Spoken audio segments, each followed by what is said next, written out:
بسم اللہ الرحمن الرحیم۔ السلام علیکم۔ غامدی صاحب کے ساتھ ہفتہ وار سوال و جواب کی براہ راست نشست کو لے کے ایک دفعہ پھر ڈیلس امریکہ غامدی سینٹر سے حاضر خدمت آغاز کرتے ہیں۔ آپ سے بہت شکریہ آپ کے وقت کا۔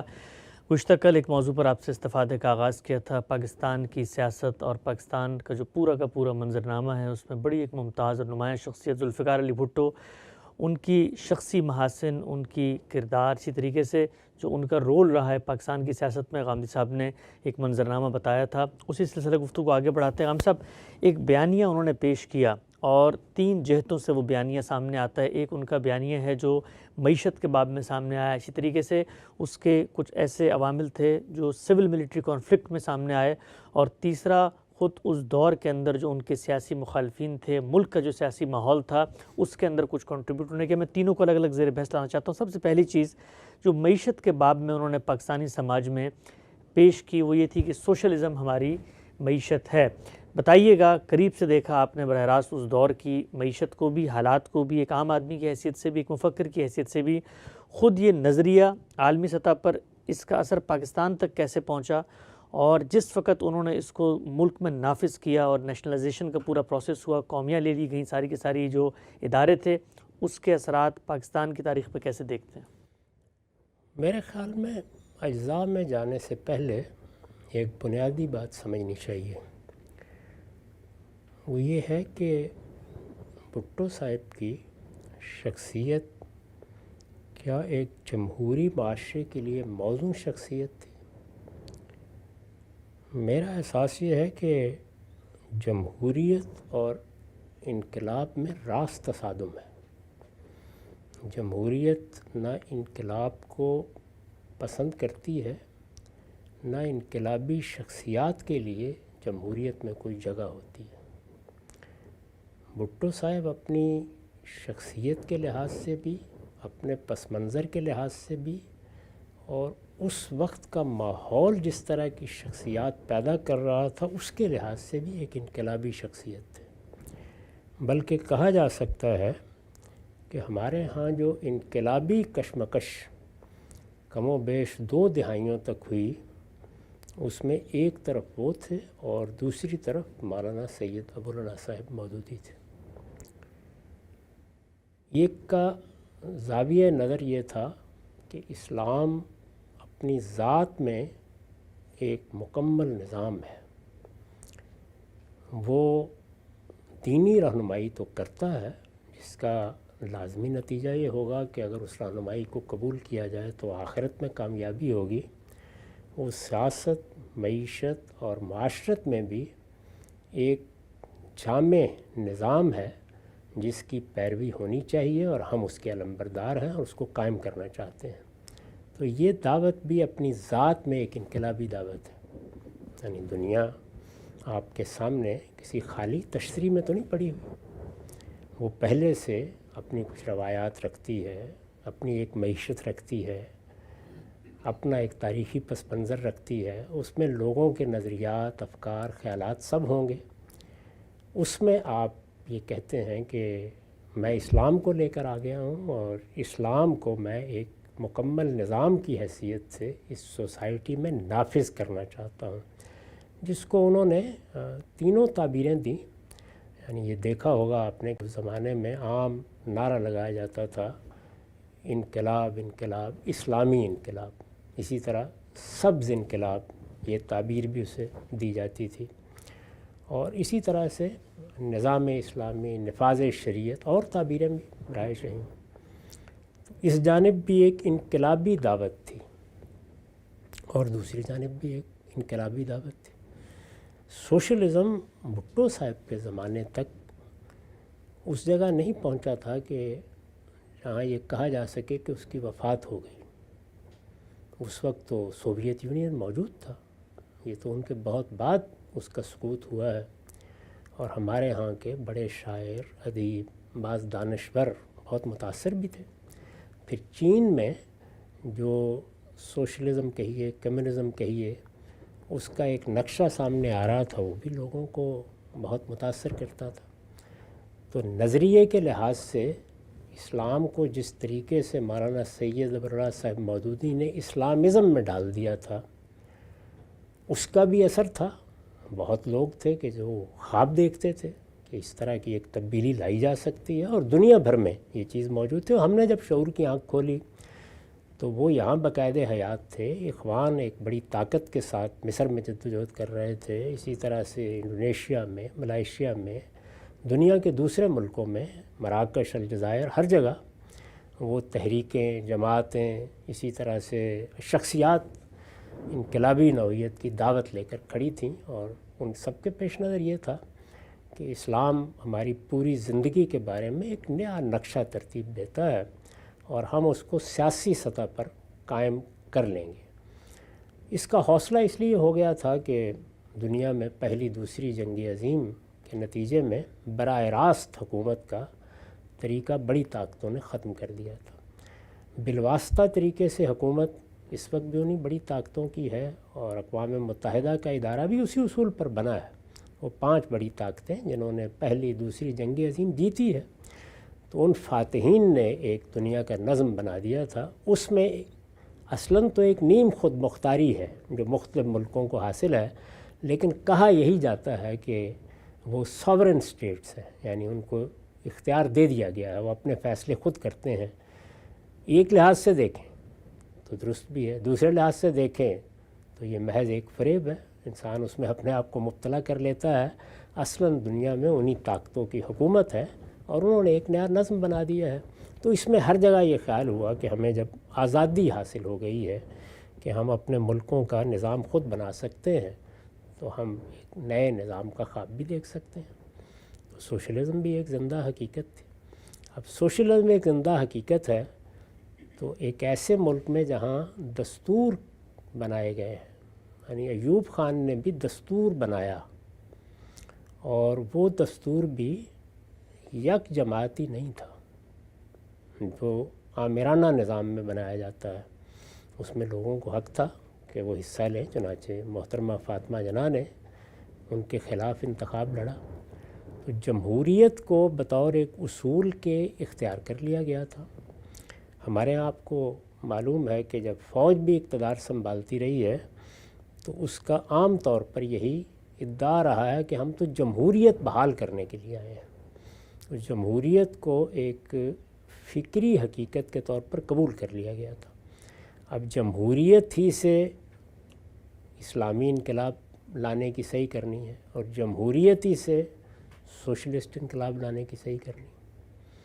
تو جمہوریت سے کیا ایسا انقلاب آ سکتا ہے؟ میں نے یہ عرض کیا کہ ان میں راست تصادم ہے، ڈائریکٹ کانفلکٹ ہے. اور یہی وجہ ہے کہ خود جماعت اسلامی میں جو ایک بڑا خلفشار پیدا ہوا وہ 2 ہی پہلوؤں سے تھا. ایک مولانا سید ابر اللہ صاحب مودودی کی شخصیت سے اختلاف ہوا.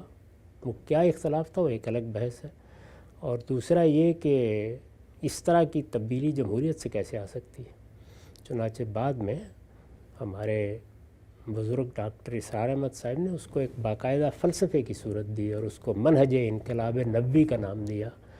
اور اگر ایک لفظ میں ان کا اور مولانا سید ابر اللہ صاحب مودودی کا اختلاف بیان کیا جائے تو وہ یہی تھا کہ یہ کیسے ہو سکتا ہے کہ اس طرح کا انقلاب جمہوریت کے ذریعے سے آ جائے، یا جمہوریت کے ذریعے سے آ جائے اور پھر اسے قائم رکھا جا سکے. نہ پہلی بات ممکن ہے نہ دوسری بات ممکن ہے. یہ 100% درست بات تھی، یعنی اس میں کوئی غلطی نہیں ہے. یہی معاملہ سوشلزم کا. اب بھی بہت سے لوگ یہ کہتے ہیں کہ ہم سوشلزم کے دائی ہیں، وہی انسانیت کے مسائل کا حل ہے، لیکن وہ جمہوریت سے آنا چاہیے، کیونکہ دنیا میں غیر جمہوری طریقوں کے بیان کی گنجائش نہیں رہی. یہ صورتحال ہے. تو اس لیے یہ انقلابی شخصیات ہیں دونوں. انقلابی شخصیات کی کچھ خصوصیات ہوتی ہیں. یعنی ایک یہ کہ وہ یہ سمجھتی ہیں کہ اللہ نے ہمیں دنیا میں ایک غیر معمولی کردار ادا کرنے کے لیے مبعوث کیا ہے. یعنی یہ تو نہیں کہ وہ اپنے آپ کو پیغمبر سمجھ رہے ہوتے ہیں، لیکن ایک درجے میں اپنے آپ کو یہی حیثیت دیتے ہیں. اس طرح کی شخصیات کا معاملہ یہ ہوتا ہے کیونکہ بڑے لوگ ہوتے ہیں، خیال کرتے ہیں کہ ہم نے نئے حقائق دریافت کر لیے ہیں.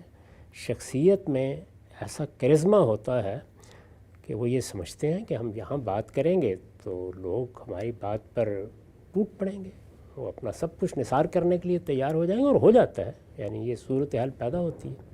اگر آپ کبھی ہٹلر کی، مسولینی کی تاریخ پڑھیں تو وہاں یہ ہوا، بہت بڑی تعداد میں لوگ اپنی امیدوں کا مرکز بنا لیتے ہیں، تو ان شخصیات میں یہ چیز ہوتی ہے، خصوصیت ہوتی ہے۔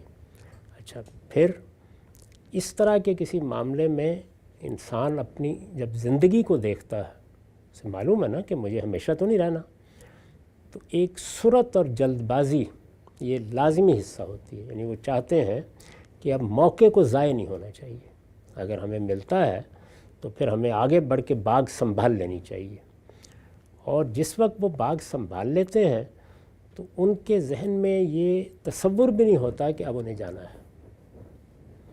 ان کا احساس یہ ہوتا ہے کہ آخری درجے میں ہم نے پردہ اٹھا دیا ہے حقائق سے، اب قوم کو ہر حال میں ہمیں وہ موقع دینا چاہیے کہ ہم اپنے خوابوں کا انقلاب لا کے دکھا دیں۔ تینوں چیزیں ہوتی ہیں۔ اسی کا نتیجہ یہ نکلتا ہے کہ ایک خاص طرح کی آمریت، ایک خاص طرح کا فاشسٹ مزاج ظہور پذیر ہونا شروع ہو جاتا ہے۔ ان کے لیے یہ ممکن نہیں ہوتا کہ وہ اپنے مخالفین کو برابر کی سطح پہ برداشت کریں۔ مولانا سید ابو اللہ صاحب مودودی کی ایک تقریر ہے جو انہوں نے ماچھی گوٹ میں رات کے وقت کی ہے، وہ اب شائع ہو چکی ہے۔ اس میں وہ کہتے ہیں کہ اس بڑے انقلاب کو لانے کے لیے جو میرے ساتھ بڑی شخصیات آ گئی ہیں، انہیں فیصلہ کر لینا چاہیے کہ ان کو اب رجل ثانی بن کر رہنا ہے۔ جی اچھا، اس کا ایک ناگزیر نتیجہ ہوتا ہے، اس لیے وہاں پر بھی جو بڑا تصادم ہوا وہ اصل میں جمہوری اقدار میں اور ایک انقلابی شخصیت کے اس مطالبے میں ہوا۔ تو انقلابی شخصیات ایسا ہی مطالبہ کرتی ہیں۔ تو یہ جتنے بعد کے واقعات ہیں یا جو چیزیں آپ دیکھ رہے ہیں، وہ سب اصل میں میرے نزدیک اس اصول سے ٹوٹی ہوئی ہیں، یعنی جمہوریت اور انقلابی شخصیات میں یا انقلاب میں راست تصادم ہے، وہ ہمارے ملک میں ہوا، عملاً ہو گیا۔ یعنی مولانا سید ابو اللہ صاحب مودودی کو تو اقتدار ملا نہیں اور وہ دنیا سے رخصت ہو گئے، لیکن بھٹو صاحب کو اقتدار ملا۔ اقتدار کو حاصل کرنے کے بارے میں بھی دیکھیے، انہیں وہی کرنا پڑا، یعنی انتخابات ہوئے، انتخابات کا نتیجہ یہ نہیں نکلا کہ ان کو اکثریت حاصل ہو گئی۔ مشرقی پاکستان میں بہت بڑی تعداد میں مجیب الرحمن کامیاب ہو گئے۔ تو اب جمہوریت یہ تقاضا کرتی ہے کہ جو شخص کامیاب ہو گیا آپ اس کو اقتدار دے دیں، اور پھر اپوزیشن میں بیٹھ کر انتظار کریں۔ جمہوریت اپنی ذات میں اس طرح کے انقلابی نظریات کا نظم ہی نہیں ہے، یعنی وہ تو تدریجی طریقے سے تبدیلیوں کا سفر طے کرتا ہے، اس میں سفر کے منازل متعین کر لیے جاتے ہیں اور قومیں اس کو طے کرتی رہتی ہیں۔ جمہوری نظام کا کلمینیشن امریکہ میں ہوا ہے، ریاستہائے متحدہ امریکہ میں، اور آپ دیکھیے کہ جو دستور بنایا گیا ہے امریکہ کا، اس کی روح سے ایک شخصیت کو 8 سال سے زیادہ دیے ہی نہیں جاتے، کیونکہ اگر اس سے زیادہ دیے جائیں گے تو کسی بھی بڑی شخصیت میں انقلابی روح بیدار ہو جائے گی، اور آپ جانتے ہیں کہ یہ روح جب بیدار ہوتی ہے تو نظر آتی ہے اس کو اپنی منزل آسمانوں میں، وہ پھر زمینی شخصیات رہتی نہیں۔ بہت اہم نقطہ۔ تو یہاں طے کر لیا گیا ہے کہ 8 سال آپ کو دیں گے، بڑے سے بڑا آدمی۔ ایسے لوگ ہیں، میں آپ کو بتا سکتا ہوں امریکی صدور میں جو بڑی غیر معمولی شخصیات تاحیات صدر رہ سکتے تھے، تاحیات صدر رہ سکتے تھے اور اپنی قوم کی بڑی خدمت کر سکتے تھے، لیکن اس نظام نے طے کر رکھا ہوا ہے کہ آپ کے 8 سال ہیں، اس سے زیادہ نہیں، کیونکہ اس طرح کی شخصیات جس وقت اقتدار پر قابض ہو جاتی ہیں تو سب سے بڑی رکاوٹ ان کے راستے میں مخالفت کرنے والے یا ان سے اختلاف رکھنے والے لوگ ہوتے ہیں۔ جمہوریت اختلاف کو روا رکھنا چاہتی ہے، جمہوریت اختلافی آراء میں سنتھسس یا امتزاج پیدا کرنے کا مزاج رکھتی ہے، جمہوریت اپنے نتائج کو تدریجی ارتقاء سے حاصل کرنا چاہتی ہے، اور جمہوریت اپنی ذات میں مختلف قوتوں کو ساتھ لے کر چلنے کا دائیہ رکھتی ہے۔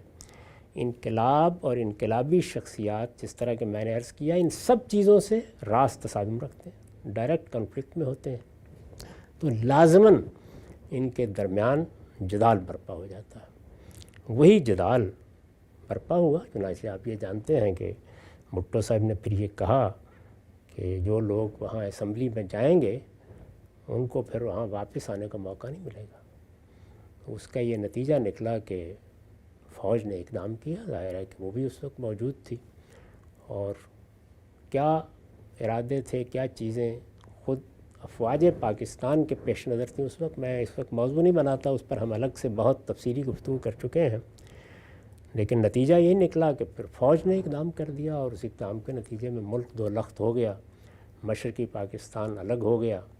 مجیب الرحمان جو وہاں جیت چکے تھے وہ گرفتار کیے ہوئے تھے، اس کے بعد اقتدار ان کے حوالے کر دینا پڑا۔ وہ سب معاملات آپ جانتے ہیں، ان کو بیان کرنے کی ضرورت نہیں ہے۔